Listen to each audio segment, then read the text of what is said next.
대국 시민 여러분 안녕하십니까.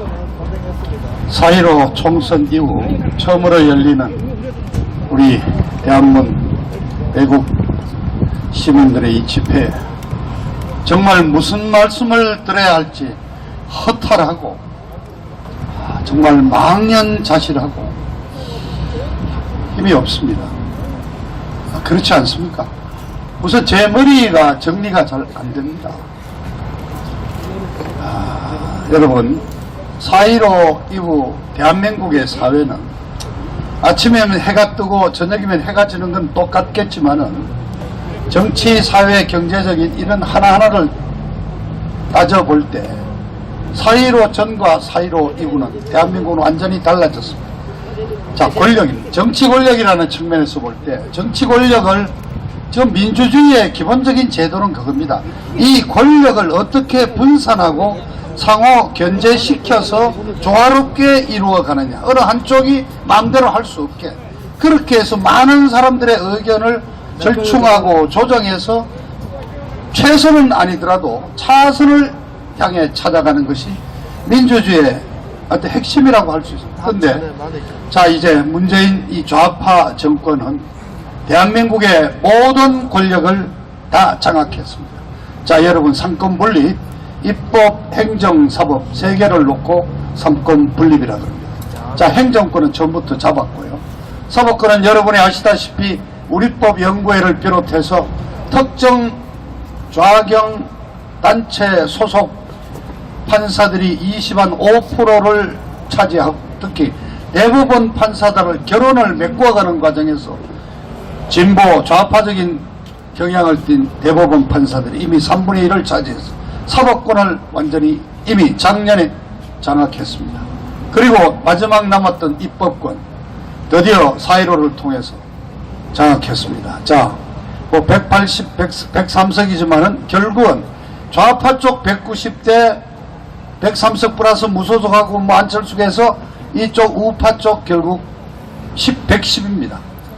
180석이라는 건 여러분 굉장히 중대한 의미를 갖고, 작년 겨우 내 우리가 패스트트랙 3법 이른바 저항투쟁을 벌였지 않습니까? 공수처법, 연동형 비례대표제, 검경수사권 조정법안. 자, 패스트트랙이라는 것이 국회에 법안을 제출해도 야당이나 어느 쪽이 반대를 해서 계속 끌다가 회기가 끝나버리면 자동 폐기되고, 이런 어떤 너무나 법안 입법 과정이 지연되는 것을 막기 위해서 신속 처리 제도를 만드는 것이 패스트트랙입니다. 영어로 말을 한 건데, 패스트트랙을 하는데 기본 요건이 5분의 3, 180석입니다. 이미 가졌습니다. 그러니까 모든 법안을 이제 민주당이 마음대로 처리를 하는데 국회 내 제도적으로 야당이 막을 제도적인 장치가 단 한 건도 없습니다. 자, 그래서 저는 지금은 전애들이 조금은 이렇게 겸손한 척 하고 있지만 저는 이런 걸 생각합니다. 자, 국가보안법 이제 폐지 당연히 할 수 있습니다, 여러분. 헌법 개정 사안이잖아요. 일반 법안이죠.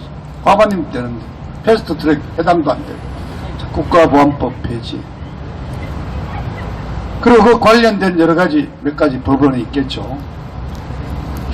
그 다음에 또 할 수 있는 것이 이제 주한미군 철수 결의안 정도가 아니라 주한미군 철수 관련된 법안도 내놓을 수가 있습니다. 그러나 이거는 미국과의 어떤 어마어마한 동맹관계 파탄이랄까, 국제정세에 미치는 영향이 워낙 크니까 뒤로 밀어놓고 있겠죠. 그러나 결의안이라는 형태로 뭐 외국 파병이라든가 유엔 평화회의소에 파견이라든가 한미 동맹관계를 깨뜨리는 기본적인 몇 가지 법안이 이제 하나하나 머리를 지켜들고 나올 것입니다.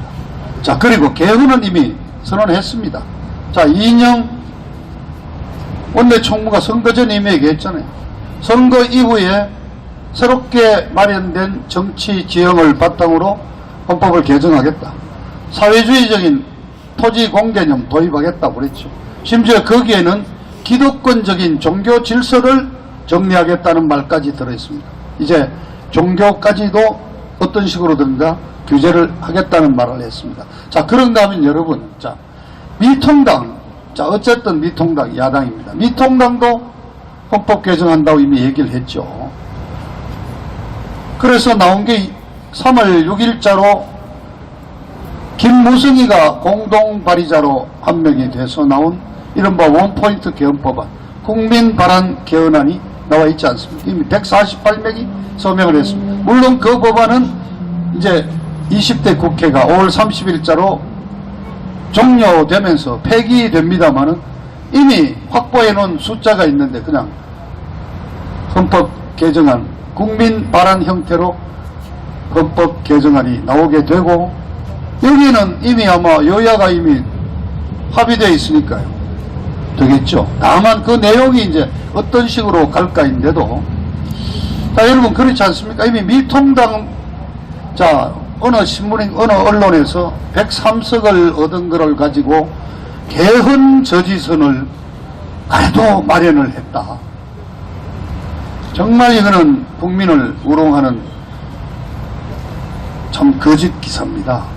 자, 여러분 기억하시잖아요. 박근혜 대통령 탄핵 때 62명의 배신자가 나왔는데 지금 10명만 있으면 되는 거 아닙니까?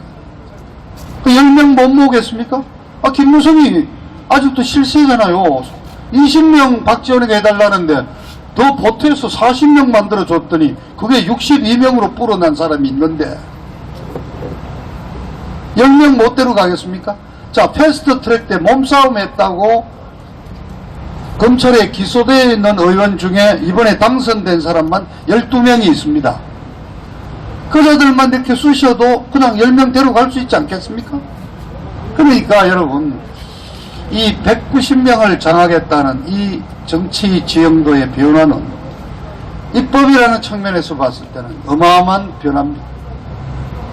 저는 주한미군 철수법안이 나오는 단계가 되면 이제 대한민국이 살아남냐 아니면 북한도 그냥 종속되느냐 결판이 나는 날이 아니냐 그렇게 생각합니다.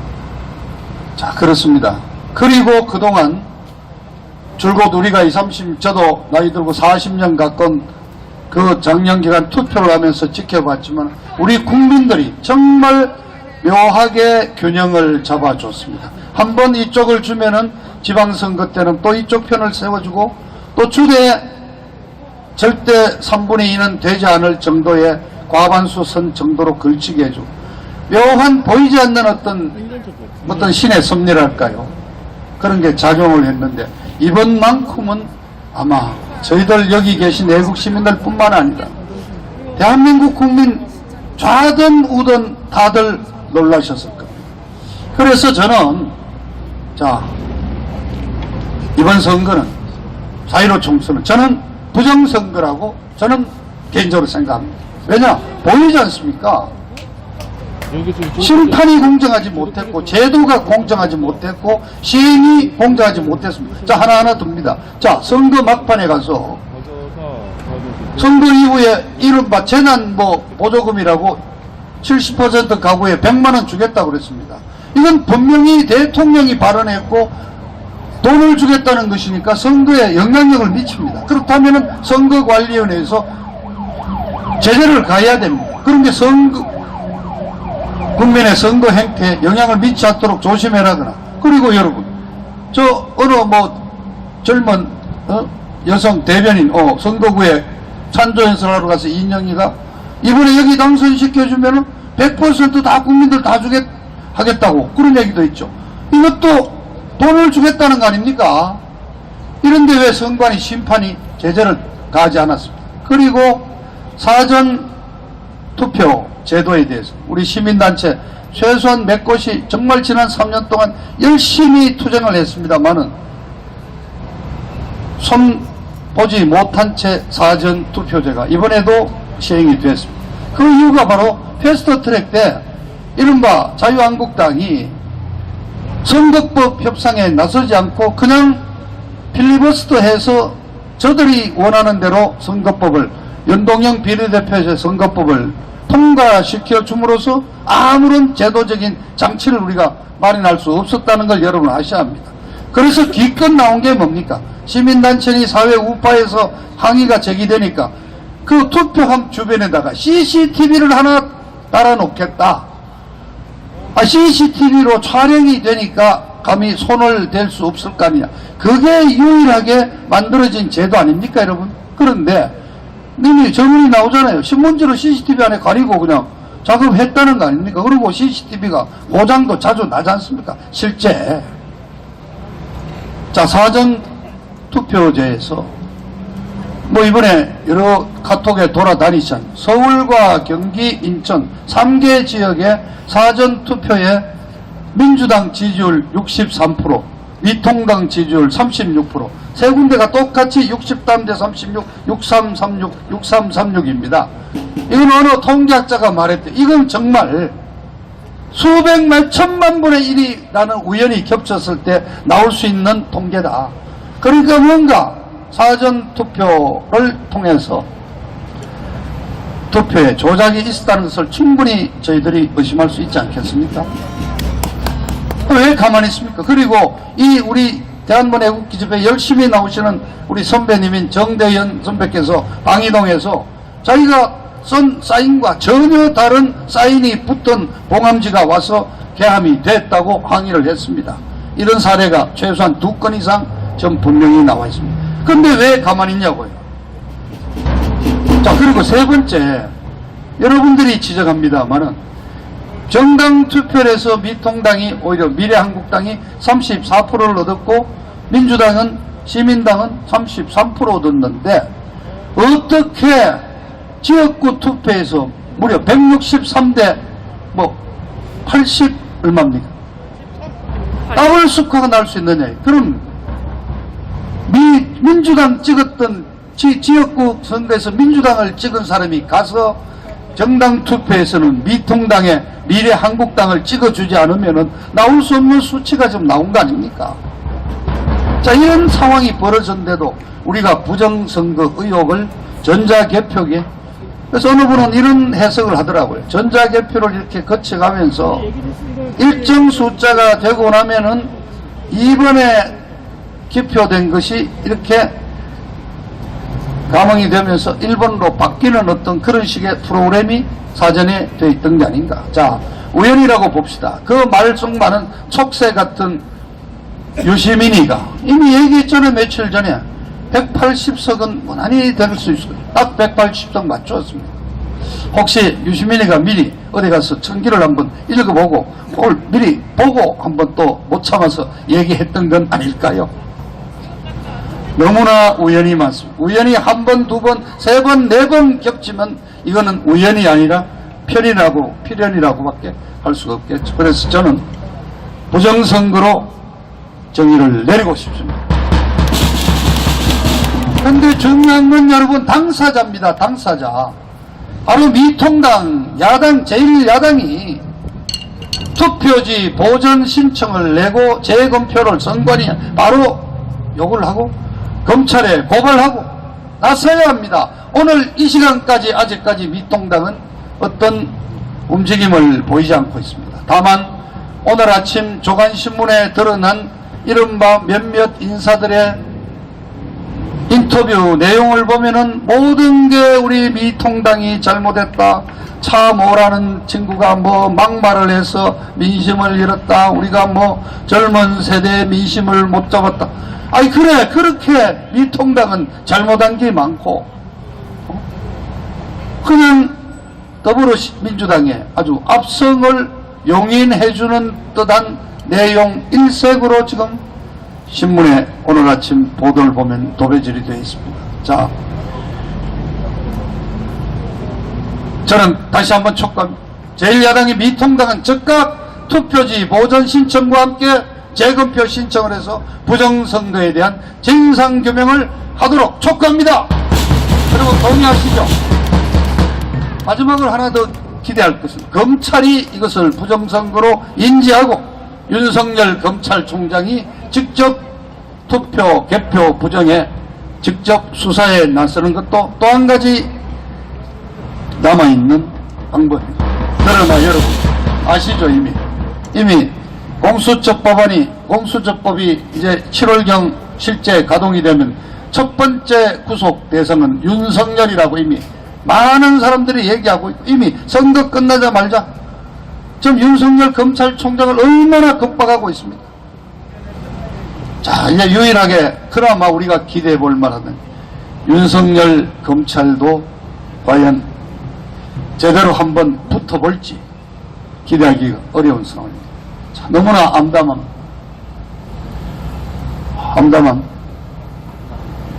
그리고 여러분, 저는 오늘 사실은 여러분에게 죄송하다는 말씀을 한번 드리려고 올라왔습니다. 제가 이번에 출마했습니다. 대구의 수성갑이라는 지역에 내려가서 출마를 했습니다. 왜냐하면은, 자, 탄핵 배신자 62명, 그들이 나온 지역에는 그래도 우리 야당에서 이른바 저격수를 보내서 그자들에 대한 공격을 했어야 되지 않느냐. 우리 아쉬웠지 않습니까? 그런데 그래도 뭐 김무성이, 유승민이 몇몇은 불출마 선언으로 물러나기도 했습니다.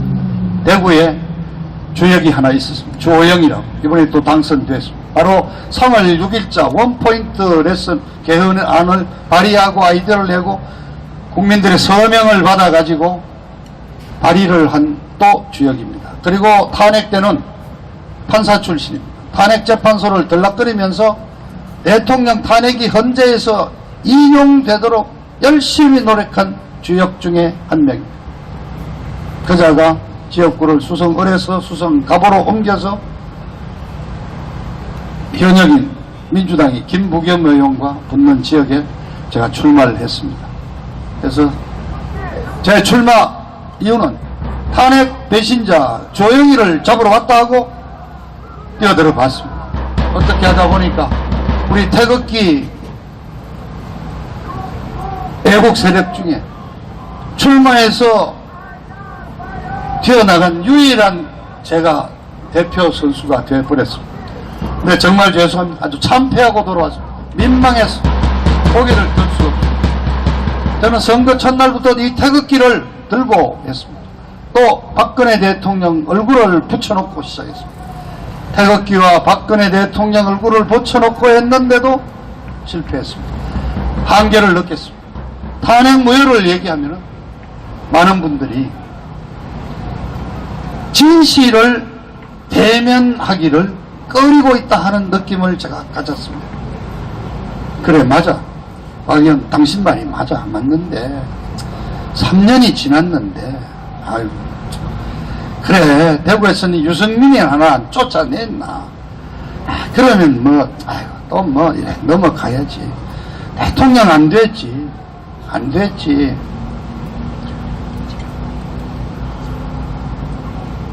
그게 어떻게 보면은 하루하루 먹고 살기 바쁜 우리 일상 서민들의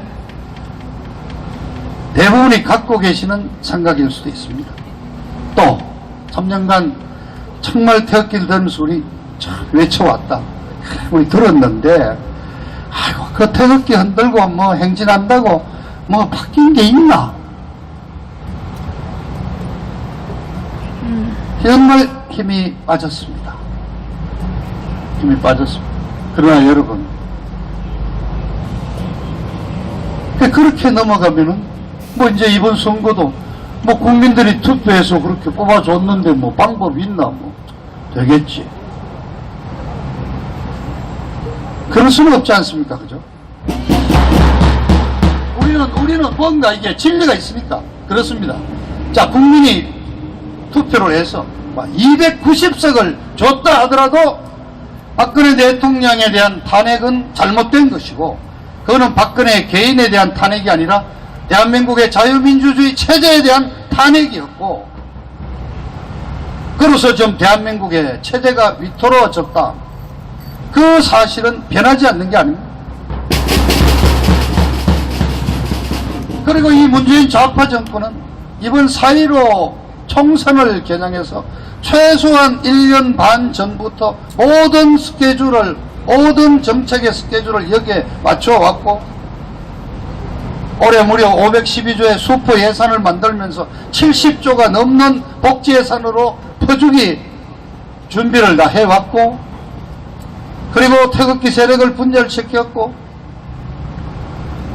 미통당이라는 이상한 괴물을 만들어내면서 우리 태극기를 든 세력들은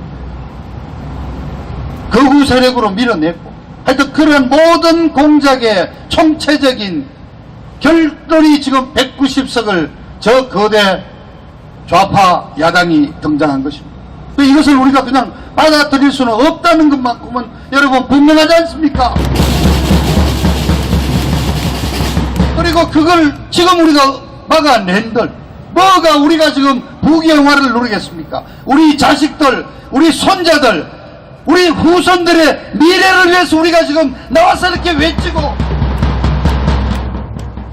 제가 10사흘 동안 유세차를 타고 저는 하루에 20군데를 엘리베이터, 아파트를 향해서, 대구는 이 코로나 사태 때문에 자가격리가 심해서 길거리에 사람을 만날 수 없습니다. 자, 그 얘기했습니다. 여러분, 우리 서울 대한문에서 광화문에서 태극기를 든 그 우리 어른들이 바로 여러분들의 자녀, 아들, 손자 잘 되라고 하고 있는 것인데, 여러분 이렇게 우리를 그냥 쳐다만 보고 있을 것입니까? 외쳤습니다. 그렇습니다.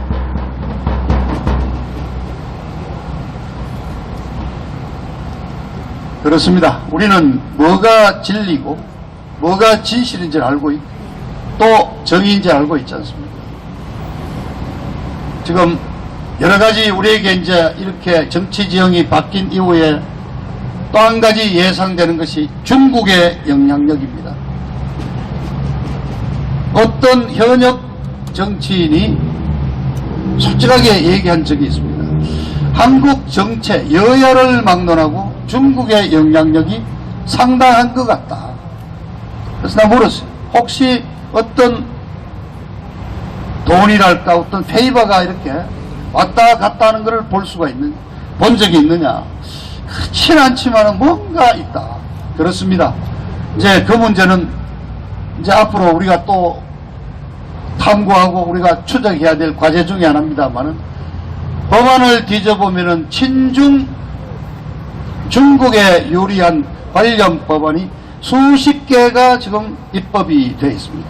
중국인 입국에 관한 거, 그 다음 그분들의 입국 사정 발급에 관한 거, 제주도 하여튼 이런 식으로 중국의 굉장히 친중국적인 법안이 수십 건이 국회에서 이미 통과되고 있다 하면은 그 발의자가 누군지, 그게 누가 찬성했는지 찾아보면은 대한민국 정치판에 스며들어 있는 중국의 영향력을 우리가 어느 정도 파악할 수 있을 것입니다. 앞으로 우리 태극기 애국세력 운동의 하나의 어떤 중요한 과제로 삼아야 될 것 같습니다. 여러분, 정말 참 드릴 말씀이 없어. 저도 정리가 안 되고 있습니다. 그러나 대한민국은 지켜져야 합니다. 대한민국의 자유민주 시장경제 체제는 지켜져야 합니다. 근데 정말 또 안타까운 게, 지금 제가 방금 듣고 온 뉴스입니다만은, 미래통합당이 비대위 체제로 가는데 이미 거의 김종인 체제로 가는 거로 이미 대충 결정이 되고 있다고 들었습니다. 자, 김종인 씨 그 얼굴로 미통당이 움직여 가겠습니까? 저의 솔직한 마음은 그렇습니다. 미통당 이번에 해체해야 합니다. 해체해서 아예 갈라서거나 지역으로 갈라서거나 그렇게 해서 완전히 해체된 상태에서 새로운 어떤 야당으로 태어나야 되지. 지금 이 상태로 김종인 그 늙은 얼굴을 비대위원장으로 내세우고 김무성, 유승민이가 배후에서 공작하는 미통당이라면 이것은 민주당 이중대 아니면은 민주당 1.5 정당일 뿐이라고 저는 분명히 말씀드립니다. 자, 우리에게 너무나 암담합니다. 우리가 처하고 있는 정치 지형이 암담하고 미래가 암담하고 우리가 기대해야 될 제1야당의 모습이 암담합니다. 그러나 하늘이 무너져도 솟아날 구멍은 있다고 그랬지 않습니까? 대한민국이 그렇게 무너지겠습니까? 5,000년의 역사를 가진 우리 대한민국, 저는 국민의 분노는 남아있다고 생각합니다. 10월 3일 300만 국민들이 도심을 메웠습니다. 그 분노가 아직도 내재되어 있다고 생각합니다. 이 190석을 장악한 이 좌파들이 오만과 교만으로 독선에 치달을 때 그 국민들의 분노는 다시 한번 터져나올 것이라고 저는 확신합니다. 자, 그리고 이제 광화문에서 합창단까지 동원했던 그 이제 현란한 집회는 저는 없어졌다고 봅니다. 자, 이제 우리 대한민국의 국본을 중심으로 해서 우리 태극기 애국 세력도 다시 한번 재정비하고 우리의 역할을 찾아보고 우리가 중심이 돼서 다시 한번 그 국민들이 갖고 있는 그 분노를 우리가 언젠가 끌어낼 수 있도록 자세를 가다듬어야 한다는 그런 각오를 다지면서 두서없는 여러 가지 말로 했습니다. 감사합니다.